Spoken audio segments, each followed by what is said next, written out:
আজকের গল্প রাসলীলা। শারদ পূর্ণিমায় চাঁদের কিরণে দশদিক উদ্ভাসিত। ভগবানের প্রেয়সী গোপিনীরা একে অপরের হাত ধরে দাঁড়িয়েছিল।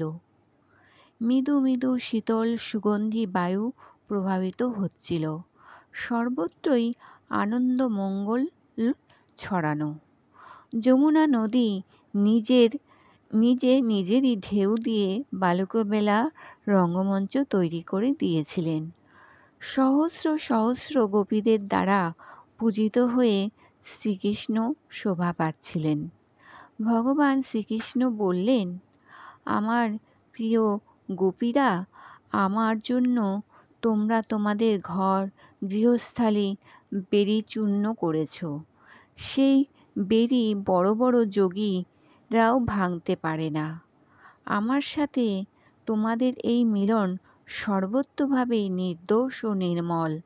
আমি যদি অনন্তকাল ধরেও তোমাদের প্রেম, সেবা ও ত্যাগের ঋণ শোধ করতে চাই, তবুও আমি তা পারব না।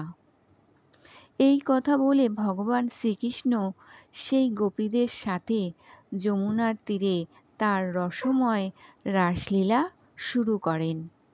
সমস্ত গোপীদের স্বামী ভগবান শ্রীকৃষ্ণ নিজে বহু রকম রূপ ধারণ করে জোড়া জোড়া গোপীদের মধ্যে প্রকট হলেন।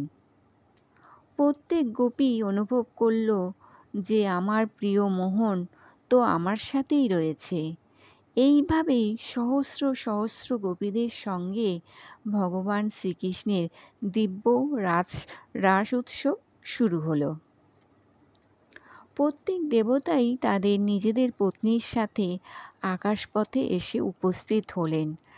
রাস উৎসব দর্শনের লালসাতে তাদের মন তাদের বশে ছিল না। স্বর্গে দুন্দুভি বেজে উঠল, পুষ্পবর্ষণ হতে লাগল।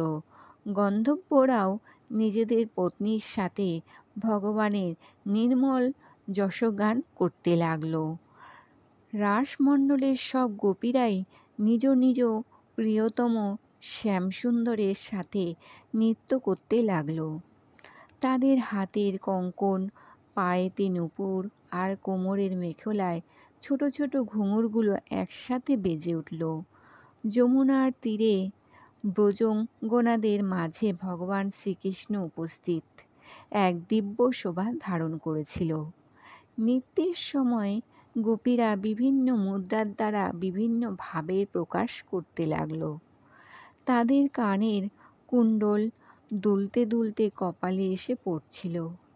নৃত্যের পরিশ্রমে তাদের মুখমণ্ডলে ঘর্মণ বিন্দু চকচক করছিল। তাদের চুলের খোপা ঢিলে হয়ে গেল।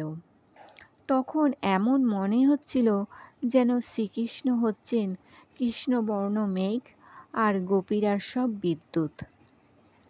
ভগবান শ্রীকৃষ্ণের দেহের সঙ্গ লাভ করে গোপীরা আনন্দে আপ্লুত হয়ে গেল।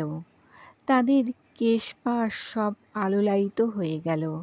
তাদের ফুলের মালা ছিঁড়ে গেল আর অঙ্গের গহনা সব কুটি কুটি হয়ে গেল। ভগবান শ্রীকৃষ্ণ যদিও আত্মারাম, নিজেকে ছাড়া আর কাউকেই তার প্রয়োজন নেই, তবুও তিনি যতজন গোপী ছিল ততগুলোই রূপ ধারণ করে তাদের প্রত্যেকের সাথেই নৃত্য করেছিলেন। অনেকক্ষণ নৃত্য করতে করতে গোপীরা যখন ক্লান্ত হয়ে পড়ল, তখন ভগবান শ্রীকৃষ্ণ অতীব প্রেম ভরে তাদের মুখ মুছিয়ে দিয়েছিলেন। জীবের প্রতি দয়া করার জন্যই ভগবান মনুষ্য রূপ ধারণ করেন এবং এইসব নানা রকম লীলা খেলা করেন, যাতে এইসব দেখে জীব ভগবত পরায়ণ হয়ে যায়।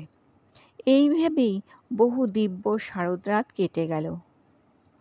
ভগবান শ্রীকৃষ্ণের নির্দেশে গোপীরা নিজেদের বাড়ি চলে গেল। গল্পটি ভালো লাগলে একটি লাইক ও কমেন্ট করে জানাবেন। নমস্কার।